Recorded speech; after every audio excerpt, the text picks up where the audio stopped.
આગામી 24 કલાક ભારે વરસાદની આગાહી છે। મધ્ય ગુજરાતમાં ભારેથી અતિ ભારે વરસાદ પડી શકે છે। અમદાવાદ અને ગાંધીનગરમાં પણ ભારે વરસાદની સંભાવનાઓ હવામાન વિભાગ દ્વારા વ્યક્ત કરવામાં આવી છે। ત્યારે ઉત્તર ગુજરાતમાં પણ ભારેથી અતિ ભારે વરસાદ પડશે। સૌરાષ્ટ્રમાં પણ ભારેથી અતિ ભારે વરસાદ પડવાની સંભાવનાઓ છે, તો કચ્છમાં પણ ભારે વરસાદ પડવાની હવામાન વિભાગની આગાહી છે। તો મેઘરાજા ગુજરાતને ગમરોળવાના છે। 3 થી 4 જેટલી સિસ્ટમ એક્ટિવ થઈ છે અને એના કારણે મધ્ય ગુજરાત, ઉત્તર ગુજરાત, દક્ષિણ ગુજરાત અને સૌરાષ્ટ્રમાં સાંભળેલાધાર વરસાદ પડવાનો છે। ઘણી બધી જગ્યાએ રેડ એલર્ટ આપી દેવામાં આવ્યું છે અને ખાસ કરીને ઉત્તર ગુજરાતમાં રેડ એલર્ટ આપી દેવામાં આવ્યું છે।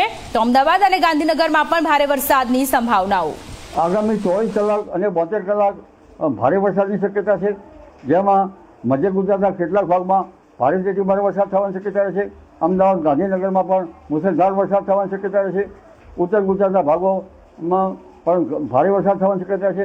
કેટલાક ભાગમાં અતિ ભારે વરસાદ થવાની શક્યતા છે। બનાસકાંઠા, સાબરકાંઠા વગેરે ભાગોમાં ભારે વરસાદ થવાની શક્યતા છે। પંચમહાલના ભાગમાં ભારે વરસાદ થવાની શક્યતા છે। પૂર્વ ગુજરાતના ભાગમાં ભારે વરસાદ થવાની શક્યતા છે અને સૌરાષ્ટ્રના કેટલાક ભાગમાં સારો વરસાદ તો ક્યાંક વધુ વરસાદ થઈ શકે છે। ઉત્તર સૌરાષ્ટ્રના ભાગમાં ભારે વરસાદ થવાની શક્યતા છે।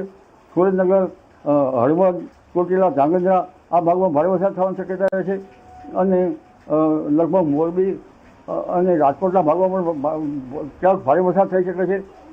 કચ્છના ભાગમાં પણ ભારે વરસાદ થવાની શક્યતા છે। સૌરાષ્ટ્રના ભાગમાં સામાન્ય હળવા વરસાદથી 2 ઇંચ 3 ઇંચ તો ક્યાંક 4 ઇંચ જેવો વરસાદ થઈ શકવાની શક્યતા રહે।